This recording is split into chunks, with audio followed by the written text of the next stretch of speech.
Teaching the AoKs in TOK can be quite a challenge, and in today's video I'm going to suggest a straightforward and hopefully engaging way to teach the human sciences.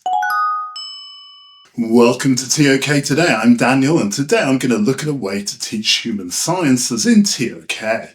Now, when teaching the AoKs, we want the students to understand how the knowledge framework specifically relates to the AoK in question. Now, this can be difficult because the knowledge framework is quite abstract, and the specific issues arising from each AoK can also be quite abstract. Now, one of the ways that I've taught human sciences is to focus on Rosenhan's 1973 psychology study called Being Sane in Insane Places. Now, colleagues who teach psychology will be familiar with this research, but non-psychologists may not be aware of it. So I'll quickly run through what Rosenhan did, and then I'll explain how it illustrates a range of knowledge issues arising from the human sciences. Finally, I'll quickly explain how I've used this research in the classroom. So first of all, what Rosenhan did and what he found. Well, he asked his 8 co-researchers to be pseudo-patients, that's to pose as mentally unstable people to gain admittance to psychiatric hospitals. They pretended to have auditory hallucinations, hearing voices and all of that sort of thing. Now, once they were admitted to the hospitals, these pseudo-patients stopped faking their symptoms and started behaving normally. Now, all of the pseudo-patients were diagnosed with psychiatric disorders and kept in hospital for between 7 and 52 days. And I'll put a link up here to a site explaining the research in more detail, just in case you want to use it in your class. Now, what this research demonstrates are issues to do with labelling. That's attaching a label to something which then defines that thing. Now, this is a TOK-adjacent concept. Obviously, it's central to psychology, but also has use in TOK, particularly in the core theme, knowledge and the knower, and the optional theme, language and knowledge. So this study can be used to demonstrate that how we label knowledge could be how we define, classify, categorize, attach meaning to, and understand the labeled knowledge. However, the research also demonstrates many other knowledge issues arising from the human sciences.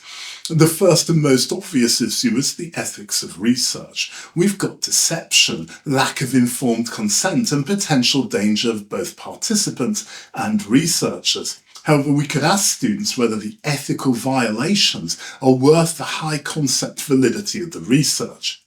Next, we've got issues pertaining to the methodology itself. This is a covert participant observation design rather than an experimental design. Therefore, we can ask whether we can place this research in the AoK of human sciences, and if not, then should psychology itself even be placed in the human sciences? Next, we have issues of reliability and validity arising from a covert participant observation, which then takes us beautifully into a lot of TOK concepts, such as interpretation, evidence, explanation, causation, justification, responsibility, and all of those other great TOK concepts.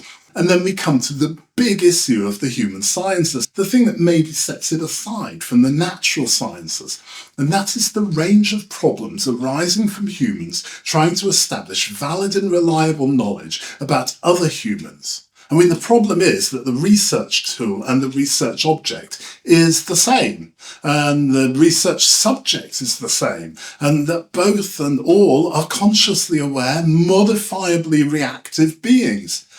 And from that, there are a whole load of problems, humans measuring humans, and we get back into interpretation. So finally, we can ask whether the ethical and methodological violations of this research were justified to gain the knowledge that Rosenhan gained. Now, obviously, there are a lot of other TOK issues that could be explored here, but this will suffice for now. So let's talk about how I use this research to teach AoK Human Sciences.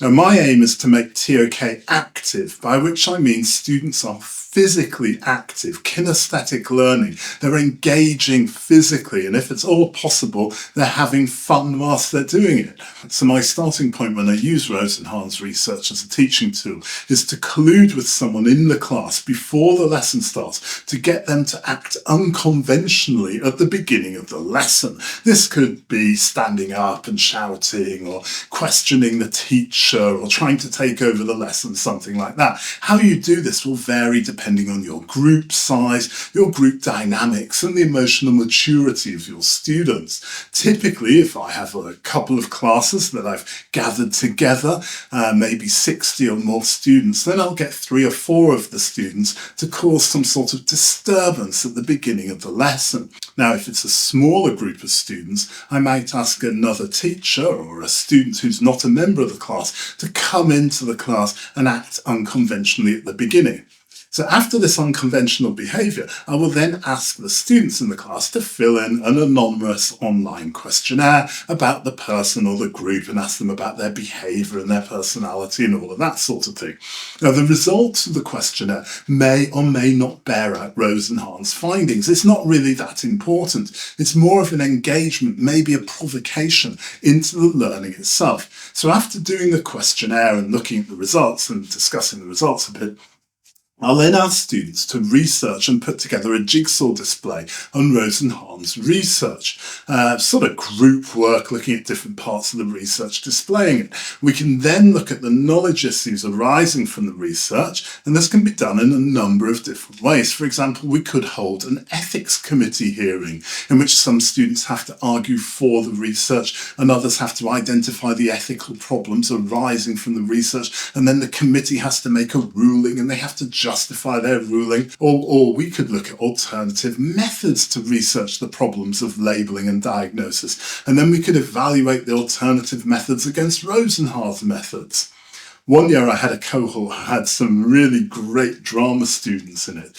So those drama students agreed to role-play Rosenhan's pseudo-patients, whilst the other students played the doctors, the nurses, the psychiatrists, the hospital visitors, all the other roles that would be around those pseudo-patients. And the students in the other roles would take notes about what they were seeing from the pseudo-patients. Now, when we looked at the variance in notes, that demonstrated issues of interpretation, evidence, reliability, observation, all that good TOK stuff.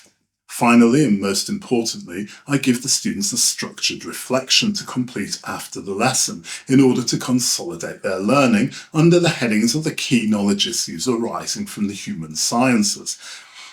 So in summary, I hope that you can see that this can be a fun, active and dynamic way to teach the human sciences. This will probably be more impactful learning than just sitting and reading long passages of text or watching TED videos. Now, if I've given you some ideas for your TOK teaching today, I'd appreciate a like, a subscribe, a comment, or even a share. Thank you so much for watching and enjoy teaching TOK.